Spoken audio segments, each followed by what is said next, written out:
Hi friends, welcome back to princess kitchen. ఈరోజు మన special వీడియోలో రొయ్యల ఇగురు రెసిపీ మీతో షేర్ చేసుకోబోతున్నాను ఫ్రెండ్స్. చాలామంది నాన్ వెజ్ ప్రిపేర్ చేయడానికి కష్టపడిపోతూ ఉంటారు. ఈ ఒక్క మసాలాతో నా స్టైల్లో రొయ్యల కూర అనేది ప్రిపేర్ చేయండి, మళ్ళీ మళ్ళీ ఇలానే తయారు చేయాలి అనుకుంటారు. సో ప్రాసెస్ చూసేసుకుందామా? చాలు. ముందుగా స్టవ్ ఆన్ చేసుకొని ఒక వెసల్లో 1 టేబుల్ స్పూన్ ఆయిల్, సన్నగా తరుక్కున్న ఉల్లిపాయ ముక్కలు వేసి లైట్గా సాటే చేయండి.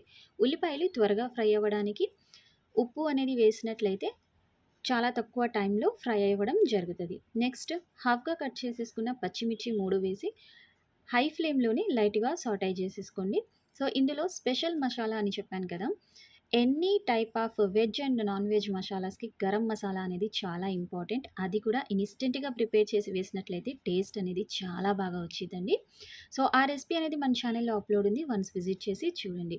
ఇందులో కూడా గరం మసాలా యాడ్ చేయడం జరిగింది. పచ్చి కొబ్బరి paste 1 tablespoon, half teaspoon అల్లం వెల్లుల్లి పేస్ట్, హాఫ్ టీ స్పూన్ పసుపు, 1 tablespoon garam masala, 1 teaspoon homemade ధనియా పౌడర్ వేసేసి మిక్స్ చేసేసాను. ఆయిల్ ఫ్లాట్ అయ్యేంత వరకు హై ఫ్లేమ్లోనే ఫ్రై చేయండి.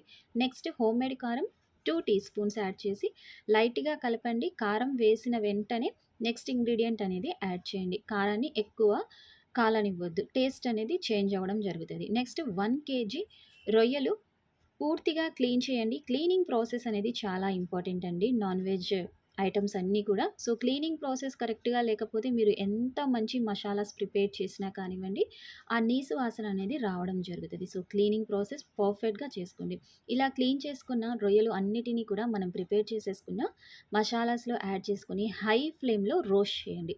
అప్పుడు రొయ్యల్లో ఉన్న వాటర్ మొత్తం కూడా ఇంకిపోయి రొయ్యలు హాఫ్ కుక్ అవ్వడం జరుగుతుంది.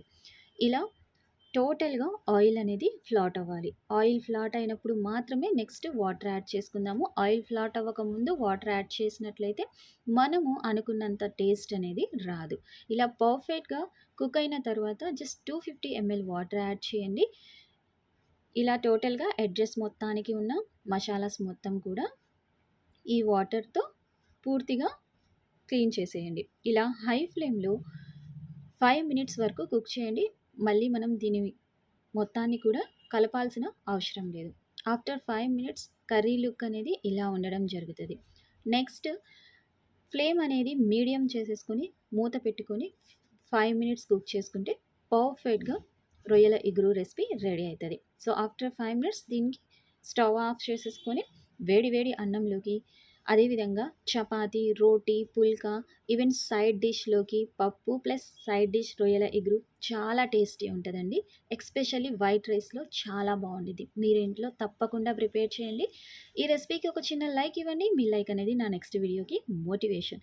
మీకు ఈ రెసిపీ ఎలా వచ్చిందో కామెంట్ సెక్షన్‌లో నాతో షేర్ చేయండి.